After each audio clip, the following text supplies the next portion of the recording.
নমস্কার নমস্কার নমস্কার নমস্কার নমস্কার নমস্কার নমস্কার নমস্কার নমস্কার নমস্কার নমস্কার আপনাদের সবাইকে সবাইকে সবাইকে নমস্কার জানাচ্ছে আপনাদের সৌমিত্র বসু। সবাইকে অজস্র শুভকামনা জানাচ্ছে, সবাইকে স্বাগত জানাচ্ছে আজকের এই শরণাগত অনুষ্ঠানে এবং সবাইকে শুভ সকাল জানাচ্ছে। শুভ সকাল। আমার গ্রামের বাড়ি তো তারকেশ্বরের কাছে, 10ঘরা গ্রামে, আপনারা অনেকেই জানেন। তো তারকেশ্বরে কিন্তু একটা খুব বড় উৎসব আজ থেকে শুরু হচ্ছে। আজ থেকে পূর্ণিমা পর্যন্ত এই তারকেশ্বর ধামে শ্রাবণী মেলা আরম্ভ হচ্ছে। এছাড়া বর্ধমান জেলার পলসোনা এবং পোশলা গ্রামে শ্রী শ্রী ঝঙ্কেশ্বরী মাতার পূজা ও মহোৎসব। আর একজনের জন্মদিন আজকে, খুব গুরুত্বপূর্ণ একজন, আধুনিক বাংলা সাহিত্যের প্রথম যুগের একজন খুব গুরুত্বপূর্ণ মানুষ, তার নাম প্যারীচাঁদ মিত্র, ছদ্মনাম হচ্ছে টেকচাঁদ ঠাকুর। তার জন্ম হয়েছিল 1814 খ্রিস্টাব্দে। এবারে বলি বেণীমাধবশীলের পঞ্জিকা অনুযায়ী আজকের দিনটার কথা। আজকে 6ই শ্রাবণ 1431, ইংরেজির 22শে জুলাই 2024, সোমবার। আজ প্রতিপদ। সূর্যোদয়ের সময় ভোর 5:06, সূর্যাস্তের সময় সন্ধে 6:22। নক্ষত্র শ্রবণা। আজকে জন্মে মকর রাশি, বৈশ্যবর্ণ, মতান্তরে শূদ্রবর্ণ দেবগণ। রাত্রি 12:57 গতে রাক্ষসগণ। আমাদের হোয়াটসঅ্যাপে চিঠি পাঠাবার নাম্বার 9831922927। চিঠির গোড়ায় অতি অবশ্যই SG লিখতে হবে। এবারে আজকের অনুষ্ঠান সম্পর্কে বলি। আজকের অনুষ্ঠানে প্রথমে তো পুরাণ চিরন্তন। পুরাণ চিরন্তনে এর আগের দিনে শকুনির গল্প বলেছিলাম আপনাদের। সে ভয়ঙ্কর গল্প, বিভৎস নিষ্ঠুরতার গল্প। তো আজকে নতুন গল্প শুরু করব। আপনারা সত্যজিৎ রায়ের একটা খুব বিখ্যাত গল্প আছে খগম বলে, পড়েছেন? না না না না, আমি পুরাণ চিরন্তনে সত্যজিৎ রায়ের গল্প বলবো না, কিন্তু এই যে খগম বলে যে চরিত্রটি, সত্যজিৎ রায় তার তৈরি যে গল্পের চরিত্র, তার নাম খগম। খগম আসলে একটি পৌরাণিক চরিত্র।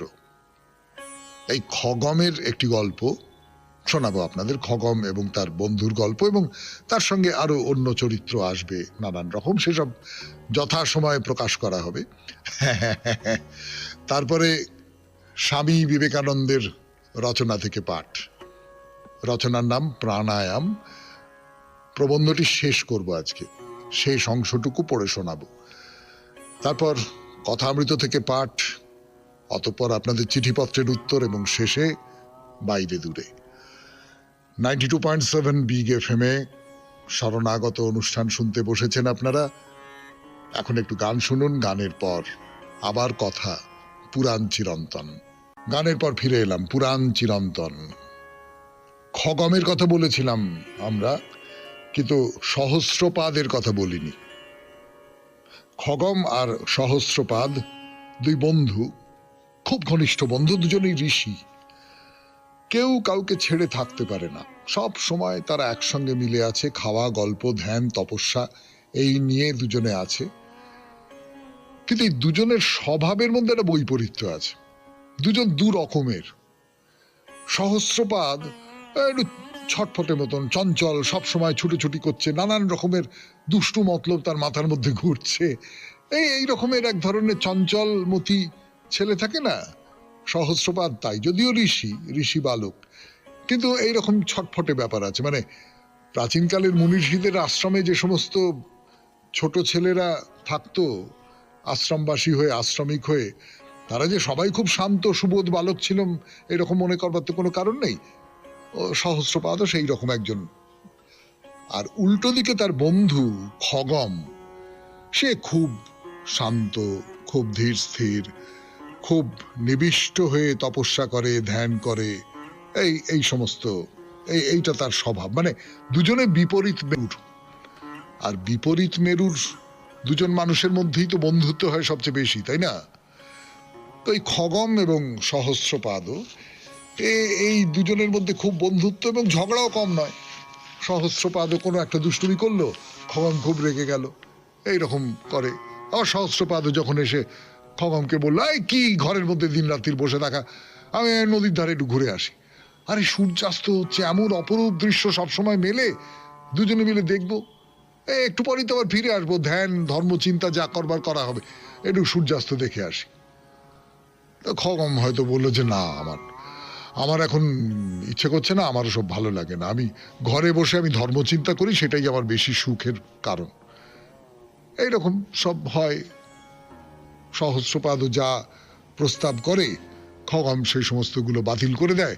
তাতে করে ওর খুব রাগ হয়, দুঃখ হয়, অভিমান হয়, এই সমস্ত নানা রকম হয়। তো সেদিন ওইরকম খগম যায়নি সহস্রপাদের সঙ্গে। সহস্রপাদ একাই নদীর ধারে ঘুরে ঘুরে বেড়াচ্ছে, আর অপূর্ব সূর্যাস্তের দৃশ্য, চোখ ফেরানো যায় না। তো দেখতে দেখতে হেঁটে বেড়াচ্ছে, হঠাৎ সামনে দেখা একটা বিষধর সাপ ফনা তুলে তার দিকে তাক করে রয়েছে। আর একটু হলে গিয়েছিল আর কি, তো ভয়ে তো একেবারে বুকের মধ্যে শুকিয়ে গেছে। তাড়াতাড়ি একেবারে ঘরের দিকে ছুট। ফেরার পথে তার খগমের উপর রাগ আরো বেড়ে গেল। দুজনে একসঙ্গে থাকলে কত সুবিধে হতো, বিপদ সামনে এলে কারুর না কারুর চোখে তো পড়তই। আজ আরেকটু হলেই তো আমি মরে যেতাম, আমার সর্বনাশ হয়ে যেত বলে তার মাথায় একটা চিন্তা এলো। কি চিন্তা? দুষ্টু চিন্তা। দুষ্টু ছেলের দুষ্টু চিন্তা। সেই চিন্তার কথা বলবার জন্য ফিরে আসছে আপনাদের সৌমিত্র বসু গানের পর 92.7 বিগ FM এ শুনছেন শরণাগত। ফিরে এসেছে, ফিরে এসে তার মাথায় একটা চিন্তা এসছে। আচ্ছা, ওই তো খগম এক মনে ধ্যান করছে, জানলা দিয়ে দেখতে পেল। দাঁড়াও, মজা দেখাচ্ছি বলে তাড়াতাড়ি ওই আশ্রমের একদিকে গিয়ে কিছু খড় ছিল, দড়ি, এই সমস্ত দিয়ে একটা নকল সাপ বানিয়ে ফেললো। তারপর পা টিপে টিপে খগমের ঘরে গিয়ে ওই জানলা দিয়ে সেটা খগমের দিকে ছুড়ে দিল। খগম তখন পদ্মাসনে বসে এক মনে ধ্যান করছে, চোখ বন্ধ, দুটো হাত হাঁটুর ওপর রাখা। একেবারে কোলের ওপর এসে পড়লো একটা সাপ। সাপ! ধ্যান তো মাথায় উঠেছে, ধরফর ধরফর করে উঠে দাঁড়িয়েছে। কোলের ওপর থেকে সাপটা ছিটকে পড়লো মেঝেতে। খগম সমস্ত শরীর কাঁপছে, মনে হচ্ছে অজ্ঞান হয়ে যাবে। কিন্তু সাপটা মেঝেতে পড়ে একেবারে চুপচাপ, কোনো নড়াচড়া করছে না। আর ঘরের মধ্যে তখন সন্ধে হয়ে গেছে, আধো অন্ধকার, কিছু বোঝাও যাচ্ছে না। হঠাৎ সহস্রপাদও হাসতে হাসতে ঘরে ঢুকছে। কিরম দিলাম, হ্যাঁ কিরকম? আর কখনো আমাকে ছেড়ে একা একা ঘরে বসে থাকবে?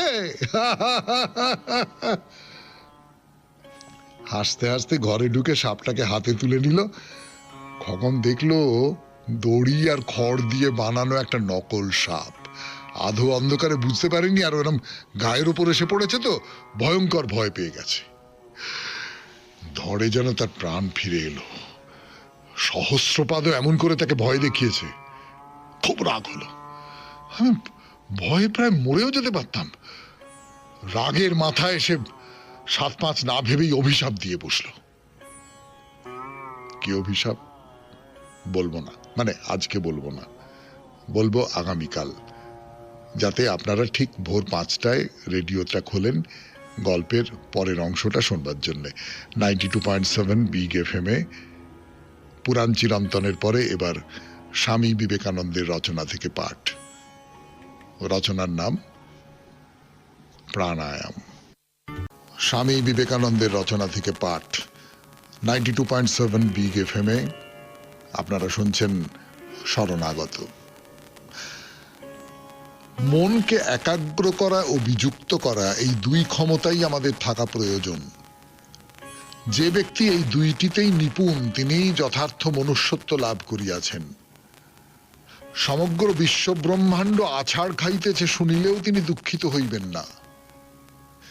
এইরূপ স্থিরতা কি পুঁথি পড়িয়া লাভ করা যায়?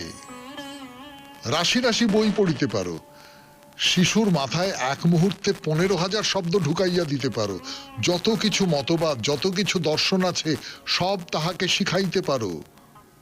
মাত্র একটি বিজ্ঞান আছে যাহার দ্বারা মনের প্রভুত্ব লাভ করা যায়, মনোবিদ্যা।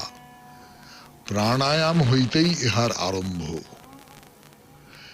ধীরে এবং ক্রমে ক্রমে মনের বিভিন্ন কক্ষে প্রবেশ করিতে পারা যায় এবং অবশেষে মন বশে আসে। ইহা সুদীর্ঘ অভ্যাসের ব্যাপার। হালকা কৌতূহল চরিতার্থ করিবার জন্য ইহা কখনোই অভ্যাস করা উচিত নয়।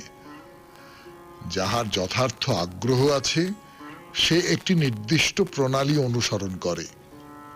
রাজযোগ কোনো বিশ্বাস, মতবাদ বা ঈশ্বরের কথা বলে না। যদি তোমার 2000 দেবতার উপর আস্থা থাকে, বেশ তো, ওই বিশ্বাসের পথেই চলো না, ক্ষতি কি? কিন্তু রাজযোগে পাওয়া যায় ব্যক্তি সম্পর্ক শূন্য তত্ত্ব। মহা মুশকিল এই যে আমরা বচন ও মতবাদ ঝাড়িতে বৃহস্পতি, কিন্তু এই বাক্যের বোঝা অধিকাংশ মানুষকে কোনোই সাহায্য করে না। তাহাদের প্রয়োজন বাস্তব জিনিসের সংস্পর্শ। বড় বড় দার্শনিক তত্ত্বের কথা বলিলে তাহারা ধারণা করিতে পারিবে না, তাহাদের মাথা গুলাইয়া যাইবে। সরল শ্বাস প্রশ্বাসের অভ্যাসের কথা অল্প অল্প করিয়া শিক্ষা দিলে বরং তাহারা বুঝিতে পারিবে এবং অভ্যাস করিয়া আনন্দও পাইবে। ধর্মের ইহা প্রাথমিক পাঠ। শ্বাস প্রশ্বাসের অভ্যাস দ্বারা প্রচুর উপকার হইবে। আমার মিনতি, আপনারা শুধু উপর উপর কৌতূহলী হইবেন না, কয়েকদিন অভ্যাস করিয়া দেখুন। যদি ফল না পান, আসিয়া আমাকে গালি দিবেন। সমগ্র ব্রহ্মাণ্ড একটি পুঞ্জীভূত শক্তি। ওই মহাশক্তি প্রতি বিন্দুতে বর্তমান। উহার এক কণাই আমাদের সকলের পক্ষে পর্যাপ্ত, যদি আমরা জানি কি করিয়া উহা আয়ত্ত করা যায়। অমুক কাজ আমাকে করিতেই হইবে, এই বুদ্ধি আমাদিগকে নষ্ট করিতেছে। ইহা কৃতদাসের বুদ্ধি। আমি তো চিরমুক্ত, আমার আবার কর্তব্যের বন্ধন কি? আমি যাহা করি তাহা আমার খেলা, একটু আমোদ করিয়া লই, এই পর্যন্ত। প্রেতাত্মারা দুর্বল, তাহারা আমাদের নিকট হইতে কিছু প্রাণশক্তি পাইতে চেষ্টা করিতেছে। একটি মন হইতে অপর মনে আধ্যাত্মিক তেজ সংক্রমিত করা যায়। যিনি দেন তিনি গুরু, যে গ্রহণ করে সে শিষ্য। এইভাবেই পৃথিবীতে আধ্যাত্মিক শক্তি বিকীর্ণ হয়। মৃত্যুর সময় ইন্দ্রিয় সমূহ মনে লয় পায়, মন লীন হয় প্রাণে। আত্মা দেহ হইতে নিষ্ক্রান্ত হইবার সময় মন ও প্রাণের খানিকটা অংশ সঙ্গে লইয়া যান। সূক্ষ্ম দেহের ধারক হিসাবে কিছু সূক্ষ্ম উপাদানও নেন। কোন প্রকার বাহন ব্যতীত প্রাণ থাকিতে পারে না, প্রাণ সংস্কার সমূহে আশ্রয় পায়। নূতন শরীর পরিগ্রহকালে উহা পুনরায় পৃথক হয়, যথাকালে নূতন দেহ ও নূতন মস্তিষ্ক নির্মিত হয়।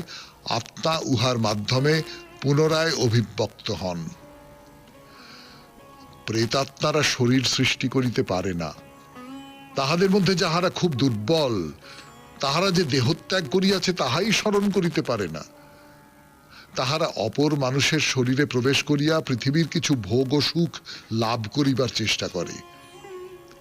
যে কেহ ওই প্রেতাত্মাদের প্রশ্রয় দেয়, তাহাদের সমূহ বিপদ ঘটিতে পারে, কেননা প্রেতাত্মারা তাহার জীবনী শক্তি শোষণ করে। এই জগতে ঈশ্বর ব্যতীত আর কিছুই চিরন্তন নয়। মুক্তি অর্থে সত্যকে জানা। আমরা নূতন কিছু হই না, আমরা যাহা তাহাই থাকি। আত্মসত্যে শ্রদ্ধা নিতে পারিলেই মুক্তি সম্ভব, কর্মর দ্বারা নয়। ইহা জ্ঞানের প্রশ্ন। তুমি কে, ইহা তোমাকে উপলব্ধি করিতে হইবে, আর কিছু নয়। সংসার স্বপ্ন তৎক্ষণাৎ ঘুচিয়া যাইবে। তোমরা এবং অন্যান্য সকলে এই পৃথিবীতে নানা স্বপ্ন দেখিয়া চলিয়াছ। মৃত্যুর পর স্বর্গে গিয়া আবার নূতন এক স্বপ্ন দেখা শুরু হইবে। ওই স্বপ্ন চলিবে কিছুকাল, উহার অবসান ঘটিলে পুনরায় শরীর পরিগ্রহ করিয়া পৃথিবীতে আসা। হয়তো খুব সৎভাবে জীবনযাপন, অনেক দান ধ্যান, কিন্তু তাহা তো আর আত্মজ্ঞান আনিয়া দিবে না।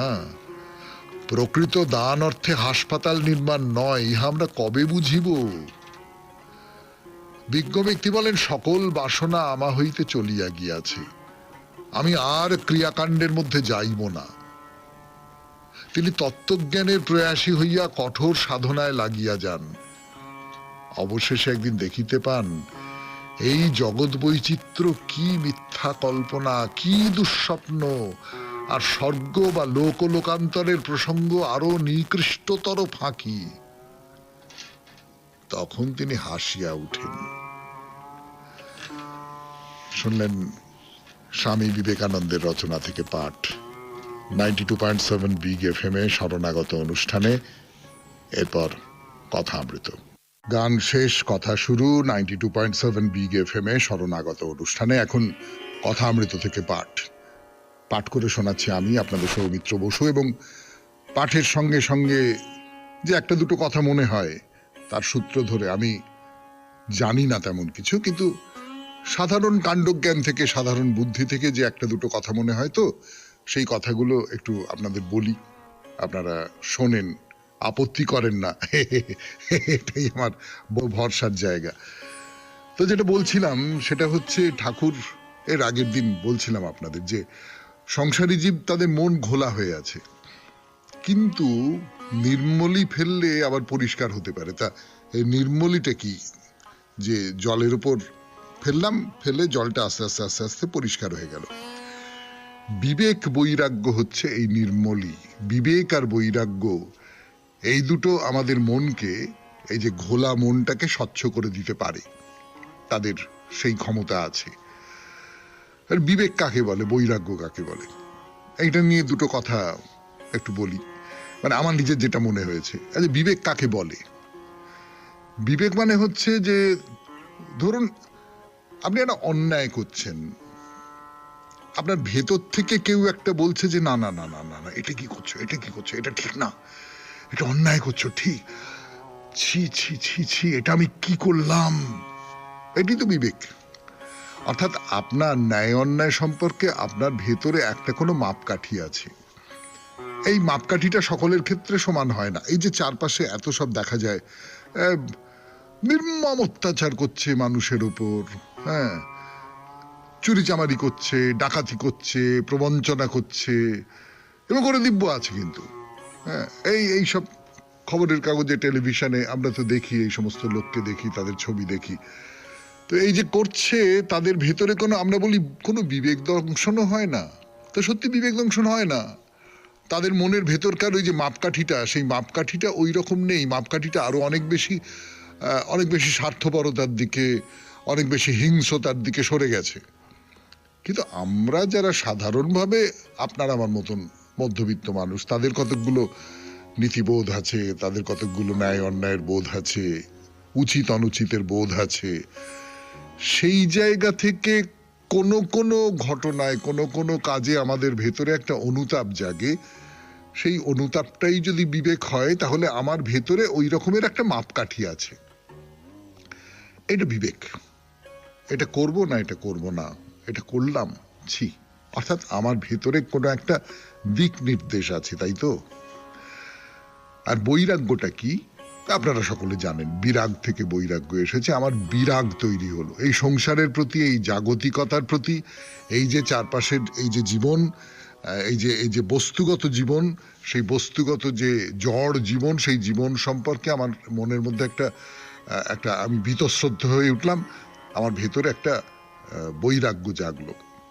তো এই যে বিবেক আর বৈরাগ্য, এই দুটো মানুষের মনকে স্বচ্ছ করে দিতে পারে, পরিষ্কার করে দিতে পারে। অর্থাৎ আমার যদি মনে হয়, এটা ওই যে লোকটির ইঙ্গিত করছি আমি, বা যাদের ইঙ্গিত করছি আপনারা বুঝতে পাচ্ছেন, যে হিংস্র, নিষ্ঠুর, নির্মম, তাদের মতো নয়।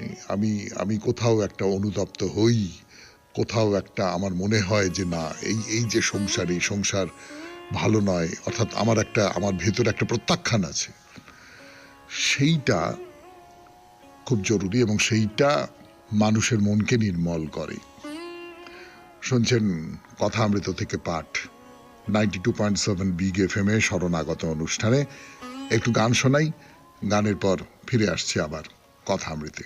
গানের পর আবার কথা অমৃত 92.7 বিগ এফএম এ শুনছেন জীবনের সহজ পাঠ শরণাগত। তা জীবনের সহজ পাঠই বটে, বিশেষ করে এই কথা অমৃত তো একেবারেই জীবনের সহজ পাঠ।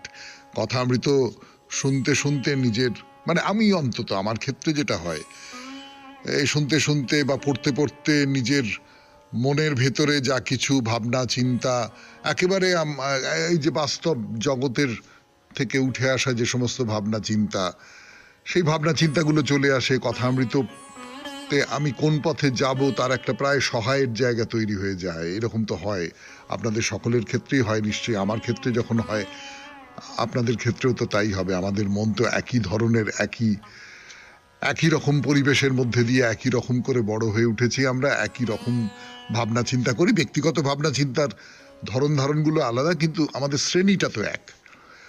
তো যাই হোক, এই সব কথাবার্তা হচ্ছে। তা ঠাকুর জিজ্ঞেস করছে যে আপনাদের যদি কিছু জিজ্ঞাসা থাকে তো বলো। মানে শিবপুরে সেখানে ঠাকুর বসে আছেন, অন্য আরো 5 জন আছেন, তাদের মধ্যে কথাবার্তা ইত্যাদি ইত্যাদি হচ্ছে। ঠাকুর উপদেশ দিচ্ছেন, বলছেন, তার অনুভবের কথা বলছেন, বলছেন যে তোমাদের যদি আর কিছু জানবার থাকে তাহলে বলো। অর্থাৎ ঠাকুর কোথাও একটা একটা উপদেশ দেবার জায়গায় চলে এসেছেন। কিন্তু এটা খেয়াল করে দেখুন, ঠাকুর যাকে লেকচার দেওয়া বলেন, এই লেকচার দেওয়াটার মধ্যে কিন্তু তিনি নেই। লেকচার দেওয়া ব্যাপারটা তিনি পছন্দ করেন না। তখন বিশেষ করে ব্রাহ্ম সমাজে খুব খুব বড় বড় সমস্ত বক্তা ছিলেন, তারা খুব লেকচার দিতেন। ঠাকুর সেই রকম করে বলেন না, কথা বলার মতন করেই বলেন, তার উপলব্ধির কথা বলেন, তিনি যেভাবে দেখেছেন এই বিশ্ব সংসার সেইটা বলেন। তো ভক্তর আর কোনো জিজ্ঞাসা নেই। ভক্ত বলল আগে সবই তো শুনলাম। ঠাকুর তখন একটা কথা বলছেন, শুনে রাখা ভালো, কিন্তু সময় না হলে হয় না, বলে দুটো উপমা দিচ্ছেন। কি কি দুটো উপমা? দুটো একবারে সম্পূর্ণ বিপরীত কিন্তু। একটা বলছেন যখন খুব জ্বর তখন কুইনাইন দিলে কি হবে, তখন ফিভার মিক্সচার দিয়ে বাজ্যে টাজ্যে হয়ে একটু কম পড়লে তখন কুইনাইন দিতে হয়। আবার কারুর কারুর অমনি সেরে যায়, কুইনাইন না দিলেও হয়। তার মানে এই যে মনটাকে নির্মল করা, এই মনটাকে নির্মল করার ক্ষেত্রে কারুর কারুর আপনা থেকেই হয়ে যায়, তার মন এমনিতেই নির্মল।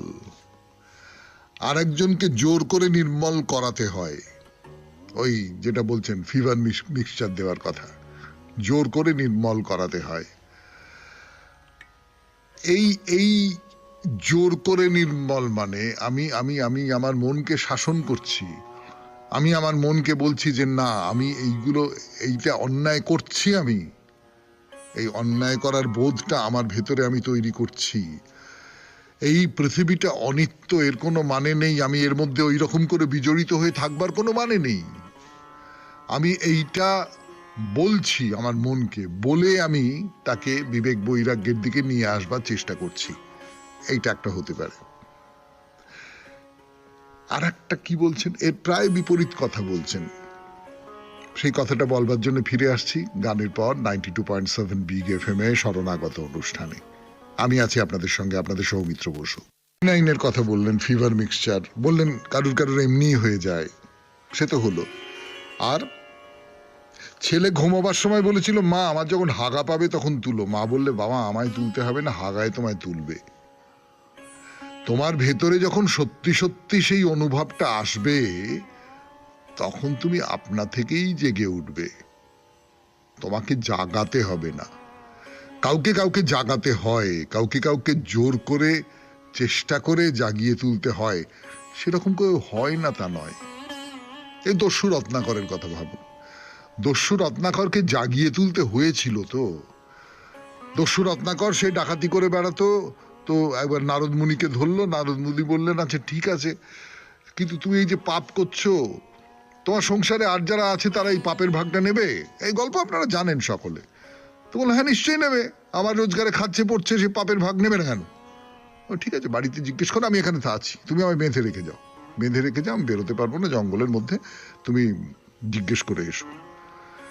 কিন্তু কেউ পাপের ভাগ নিল না। এরই প্রায় সমান্তরাল গল্প আছে, দেখুন আপনি ভেবে, যে শিষ্য গুরু দেখিয়েছেন যে সে শিষ্য মরেই গেছে, একবার এমন একটা ওষুধ দিয়েছেন যাতে শিষ্য কাঠ হয়ে গেছে। তো গুরু এসে বলেছেন যে আমি একটা মন্ত্র পড়ে একে বাঁচিয়ে দিতে পারি, তার বদলে আপনারা সামনে যারা আছেন তাদের মধ্যে কেউ একজন মরে যাবেন। কেউ মরে যেতে চায় না। তখন শিষ্য বলে ধুত্তের বলে বেরিয়ে পড়লো। তখন রত্নাকর বলে ধুত্তর বলে বাল্মীকি হয়ে গেল। এই যে আঘাতটা, আপনি ভেবে দেখুন, আপনার কোনো একটা চৈতন্য হবার পেছনে এই রকমের একটা তীব্র প্রবল একটা আঘাত অনেক সময় কাজ করে। তো এই আঘাতটা যদি আসে তাহলে আপনা থেকে আপনার ভেতরে বিবেক জেগে উঠতে পারে, আপনার ভেতরে বৈরাগ্য জেগে উঠতে পারে। তো এইটা আর কি, যে যখন সেই মুহূর্তটা আসবে, যে কোনো ভাবে হোক সেই মুহূর্তটা এলো আপনার জীবনে, তখন আর বলে দিতে হবে না যে ওহে তোমার বিবেককে জাগাও, তোমার বৈরাগ্যকে জাগাও, এইটা বলে দিতে হবে না। তখন আপনা থেকেই আমাদের বিবেক বা বৈরাগ্য জেগে ওঠে। এবং সেটা যে ওঠে, মানুষ যে পাল্টে যায়, এই তো আমি আপনাদের প্রাচীন পুরাণ থেকে উদাহরণ দিলাম, সেরকম করে হয়। কিন্তু ঠাকুর যেটা বলছেন সেটা হচ্ছে যে সময় না হলে হবে না। সময় কখন আসবে তাই নিয়েও ঠাকুরের কথা আছে, কিন্তু সে কথা আজকে নয়, বরং আগামীকাল 92.7 বিগ FM এ শরণাগত অনুষ্ঠানে কথা অমৃত এই পর্বে। এখন গানের পর আপনাদের চিঠিপত্র। চিঠিটি লিখেছেন মুকুল সিনহা, পড়ে শোনাচ্ছি আপনাদের 92.7 বিগ FM এ।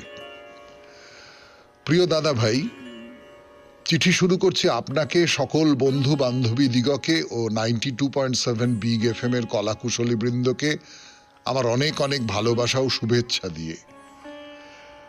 ডালা যে তার ভরেছে পাকা ফসলে মরি হায় হায় হায়। সবুজ ধান ক্ষেত একদিন ভরে যায় সোনার বরণ ধানে ধানে।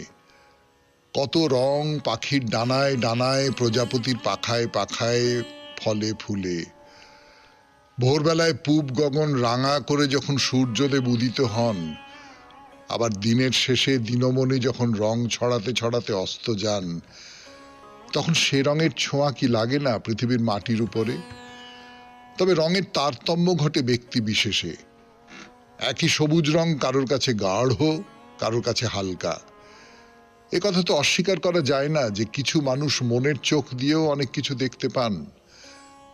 যখন বৃষ্টি নামে আর ফোঁটা ফোঁটা জল ঝরে ঝরে পড়ে নবপত্রিকা দলে, আর হালকা রোদের ছোঁয়া লাগে পত্রিকা দলের উপরে, তখন কি ফোঁটা ফোঁটা জলবিন্দুগুলিকে মনে হয় না এক একটি পান্না? আর শীতের ভোরে যত সবুজ ঘাসের উপরে শিশির বিন্দু পড়ে, তাদের কি রক্তাভ মুক্তা দানার মতো লাগে না? পরিষ্কার নির্মল মনে যেমন আকাশের রং ধরা পড়ে, তেমনি পরিষ্কার নির্মল মনে পৃথিবীর রঙও ধরা পড়ে। চাই একটু ভালোবাসা। দোল পূর্ণিমার দিন আমরা যে রং খেলি, সে রঙে তো মিশে থাকে আমাদের ভালোবাসা। তাই তো দোল পূর্ণিমার দিনটি সার্থক, সুন্দর, বড় মধুর। বিনীতা, মুকুল সিনহা। পৃথিবীর রং নিয়ে লিখেছেন। ভারী সুন্দর চিঠি, ভারী চমৎকার চিঠি, আপনাকে অনেক ধন্যবাদ। এরপর বাইরে দূরে শুনছেন শরণাগত 92.7 বিগ FM এ। পত্রের পর এবার বাইরে দূরে 92.7 বিগ FM এ শুনছেন শরণাগত, জীবনের সহজ পাঠ। জীবনের সহজ পাঠ নিতে গেলে ঘর ছেড়ে একটু বাইরে বেরিয়ে পড়তে হয়। বাইরে দূরেতে সেই ঘর ছেড়ে বেরিয়ে পড়ার ডাক। তো কামারপুকুরের পথে পথে ঠিক নয়, বরং বলা উচিত মন্দিরে মন্দিরে ঘুরে বেড়াচ্ছি আমরা। এখন এসেছি লাহাদের বাড়ির বিষ্ণু মন্দির দেখতে। তো এই লাহাবাবুদের নিয়ে, বিশেষ করে জমিদার ধর্মদাস লাহাকে নিয়ে কিছু কথা তো বলেছি আপনাদের। তো এই ধর্মদাসের সাহচর্য বলুন, এমনকি বন্ধুত্ব হয়তো বলা যায়, জমিদারের সঙ্গে একজন সাধারণ গৃহস্থের বন্ধুত্ব। সেই বন্ধুত্ব পেয়েছিলেন ক্ষুদিরাম, ঠাকুরের পিতৃদেব। আর চন্দ্রমণির সঙ্গে বন্ধুত্ব হয়েছিল ধর্মদাসের স্ত্রীর, চন্দ্রমণি ঠাকুরের মা। ফলে বুঝতেই পারছেন এ বাড়িতে ছিল গদাধরের অবাধ যাতায়াত। আর তাছাড়া বাড়ির যে অংশে মন্দির আছে সেখানটায় তো যে কোনো মানুষ ঢুকে পড়তে পারেন। আর এটাও দেখেছি জানেন, তখনকার দিনের মানুষেরা না ঘর দুয়ার অত আঁটো করে রাখতো না। পাড়া প্রতিবেশী যখন তখন চলে এলো বাড়ির ভেতরে, ঢুকে পড়লো, মানে আগলটা কম ছিল আর কি। তো যাই হোক, পাঠশালা পালিয়ে গদাধর এই মন্দিরে চলে আসতেন, এসে এই মন্দিরে এক কোণে বসে বসে ছবি আঁকতেন। এই কারণেই মন্দিরটা দেখবার জন্য আলাদা রকমের একটা কৌতূহল হয়। মানে এ তো নিছক একটা বিষ্ণু মন্দির নয়, এর সঙ্গে তো আমাদের ঠাকুর শ্রী রামকৃষ্ণ পরমহংসদেবেরও একটা সংযোগ কোথাও আছে। তো এখন এই মন্দির যাদের হাতে, যারা পরিচালনা করছেন, তারা এই কথাগুলো মনে রেখেছেন। ফলে মন্দিরে উঠে এক কোণে তারা একটা মূর্তি গড়ে রেখে দিয়েছেন। সেই মূর্তিতে দেখানো আছে যে গদাই এক মনে বসে মা কালীর ছবি আঁকছেন। একটা ব্যাপার দেখে একটু কৌতুকী জাগে মনের মধ্যে। এই মূর্তিকে দেখে ঠিক বালক গদাই বলে মনে হয় না, কিন্তু খানিকটা তরুণ সাধুর মতো লাগে। খালি গা, গলায় রুদ্রাক্ষের মালা, মাথার চুল চূড়া করে বাঁধা। মানে সোজা কথায় পাঠশালা থেকে পালিয়ে আসা বালকের মতো তাকে দেখে মনে হয় না। যাকে ভক্তের চোখ সবসময় বাস্তব বলুন, সম্ভাব্যতা বলুন, তাকে মেনে চলবে এমনটা তো না হতেই পারে। মানে হয় না যে, তা তো আমরা এই বাইরে দূরেতে বহুবার দেখেছি। কি বলেন? তাহলে এই লাহাবাবুদের বিষ্ণু মন্দিরের কথা বলবার জন্য ফিরে আসছি গানের পর। 92.7 বিগ FM এ শুনছেন শরণাগত। বিষ্ণু মন্দির, এই বিষ্ণু মন্দির তা হবে ধরুন ৫-৬ বছরের পুরনো। এখন পুরনো মন্দিরের একটা রূপ আছে না, এবং একটা একটা অন্য রকমের গন্ধ আছে। সে মন্দিরের ভেতরে ঢুকলে একটা অন্য রকমের ঠান্ডা টের পাওয়া যায়। আমাদের গ্রামের বাড়ির কাছাকাছি এরকম দুটি জমিদার বাড়ি আছে, বিশ্বাসদের বাড়ি আর রায়দের বাড়ি। তো সেই সব বাড়ির পুজো দালানের কথা খুব মনে পড়ে যাচ্ছিল। তো উঁচু সিলিং, সে সিলিং মাথার উপরে কত উপরে উঠে গেছে। গর্ভগৃহে ঢোকবার মুখে দুটো সৈন্যের মূর্তি পাহারা দিচ্ছে যেন ঠাকুরকে। মনে পড়ে ওই দুটো জমিদার বাড়িতে ওই রকম প্রহরীর মূর্তি ছিল। তাদের গোঁফ আমার খুব প্রিয় ছিল, এই বড় গোঁফ তো। সে একেবারে বাচ্চা বয়সের কথা। তো লাহাবাবুদের এই মন্দির তো ৫০০ বছরের পুরনো, তার মানে কিছু না হোক ষোড়শ শতাব্দীতে তৈরি। অষ্টাদশ শতাব্দী নাগাদ মারাঠা বর্গীরা এই বাংলায় ঢুকে গ্রামে গ্রামে লুটতরাজ করত। তাদের হাত থেকে বাঁচবার উপায় হিসেবে অনেক জমিদার বাড়িতেই মাটির তলা দিয়ে সুড়ঙ্গ পথে পালাবার ব্যবস্থা করে রেখেছিলেন, যাতে ধন প্রাণ দুই রক্ষা করা যায়। তা লাহাবাবুদের এই বিষ্ণু মন্দিরেও এইরকম মাটির তলা দিয়ে সুড়ঙ্গ পথ ছিল। মানে বিষ্ণু দেবতাকে তো কোনোভাবে বাঁচাতে হবে। তাহলে সেই বিষ্ণু মূর্তিকে দর্শন করা যাক, যে বিষ্ণু মূর্তি আমাদের ঠাকুর হয়তো কতবার দেখেছেন, তাকে পুজো করেছেন তার সেই দুষ্টুমি বয়সের কালে। না না, বড় কোনো মূর্তি নয়, ভেতরে ঢুকলে দেখতে পাবেন ছোট্ট একটা কাঠের আসন, তার উপরে অধিষ্ঠান করছেন বিষ্ণুদেব শালগ্রাম শিলারূপে। তার পেছনে অবশ্য শ্রীকৃষ্ণের একটি ছবিও আছে, আর তার ঠিক পাশে লেখা আছে নিচের ঘর, অর্থাৎ সেই সুড়ঙ্গ পথ যার কথা একটু আগে বলছিলাম। না, সুড়ঙ্গ পথের কথা আর বলবো না, আর কোনো কথাই বলবো না। আজকের মতো শেষ করব শরণাগত। আমাদের হোয়াটসঅ্যাপে চিঠি পাঠাবার নাম্বার 9831922927। চিঠির গোড়ায় অতি অবশ্যই SG লিখতে হবে। শেষ করব কবিতা দিয়ে, রবীন্দ্রনাথের কবিতা। আমার তরে পথের পরে কোথায় তুমি থাকো, সে কথা আমি শুধাই বারে বারে। কোথায় জানি আসনখানি সাজিয়ে তুমি রাখো, আমার লাগি নিভৃতে এক ধারে।